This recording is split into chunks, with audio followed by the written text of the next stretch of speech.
Pierre et Grace étaient un couple riche dont l'histoire d'amour était tout sauf ordinaire. Ils dansaient à leur propre rythme, répandant des rires partout où ils allaient.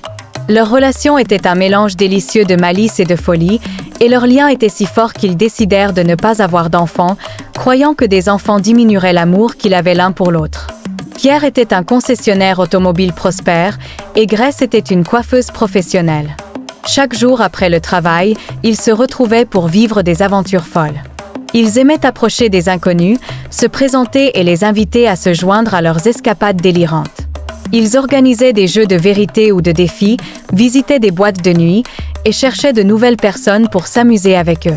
Pierre et Grace étaient généreux avec leur argent, récompensant toute personne qui acceptait de rentrer chez eux.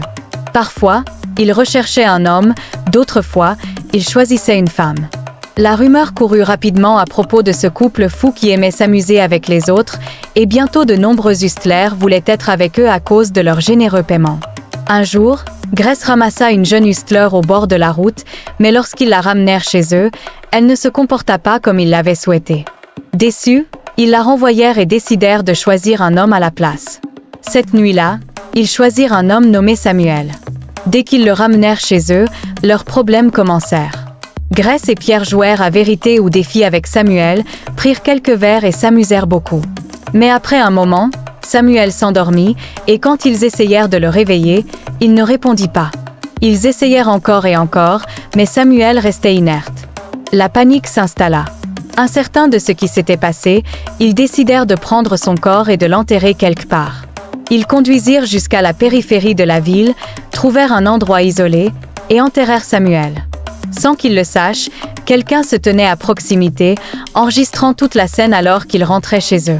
Malgré cet incident terrifiant, Grace et Pierre continuèrent finalement leur vie. Ils poursuivirent leurs escapades, cherchant de nouvelles personnes pour les rejoindre dans leur jeu fou. Cependant, ils ne pouvaient se défaire du souvenir de Samuel, et leurs aventures en quête de sensations fortes commencèrent à perdre de leur attrait. Quelques jours passèrent, et ils aspiraient au genre d'excitation que seuls les hustlers de la rue pouvaient fournir. Prenant tous les risques, ils décidèrent de retourner dans la zone des hustlers. Ils prirent quelqu'un, le payèrent, et partirent rapidement. Bien qu'il ait eu peur, l'excitation de leurs escapades était trop tentante pour y résister. Le couple poursuivit son style de vie effréné, mais les ennuis se profilaient à l'horizon. S'envolèrent pour une magnifique île, où ils s'amusèrent beaucoup et prirent de nombreuses belles photos. Mais leur paix fut brisée lorsque Grace reçut un message, une vidéo d'elle et de Pierre en train de creuser une tombe et d'enterrer Samuel. Elle la montra immédiatement à Pierre, qui, furieux, appela le numéro de l'expéditeur. « Qui est-ce? Que voulez-vous? Donnez votre prix et laissez-nous tranquilles. »« Oh, du calme. Je ne suis pas là pour gâcher vos vacances. Mais si vous êtes intelligent, revenez et parlons affaires. » Pierre et Grace étaient dévastés. Leurs vacances furent écourtées et ils n'eurent d'autre choix que de rentrer chez eux. Dès leur atterrissage, ils appelèrent l'expéditeur mystérieux, Monsieur Anonyme. « Nous sommes de retour. Donnez simplement votre prix. Que voulez-vous? »« Je veux 20 millions de rangs demain matin, pas une minute après midi. Si vous perdez mon temps ou essayez de jouer au plus malin, vous verrez partout sur les réseaux sociaux. S'il vous plaît, ne postez pas cela sur les réseaux sociaux.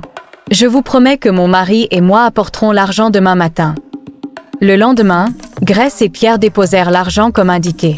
Une fois rentrés chez eux, ils appelèrent Monsieur Anonyme. « Nous avons fait notre part. Maintenant, c'est à vous de faire la vôtre. Supprimez la vidéo. » Ne vous inquiétez pas, elle est supprimée. Soulagés, Pierre et Grace pensèrent qu'ils pouvaient enfin tourner la page. Mais 3 jours plus tard, Monsieur Anonyme rappela. « Apportez encore de l'argent au même endroit, ou vous verrez ce qui arrivera. » Pierre et Grace étaient pris dans un cycle de chantage.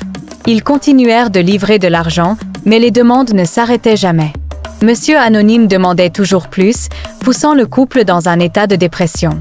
Alors que leurs fonds s'épuisèrent, ils réalisèrent qu'ils ne pouvaient pas continuer ainsi. Désespérés, ils contactèrent la police. Grace confessa tout, et la police intervint immédiatement. Ils traquèrent Monsieur Anonyme et l'arrêtèrent. Au cours de l'enquête, une révélation choquante apparut, Samuel était toujours vivant. Toute la scène avait été orchestrée par Samuel et ses amis. Samuel avait pris quelque chose cette nuit-là pour paraître inerte, et Monsieur Anonyme avait enregistré l'enterrement pour faire chanter Pierre et Grace.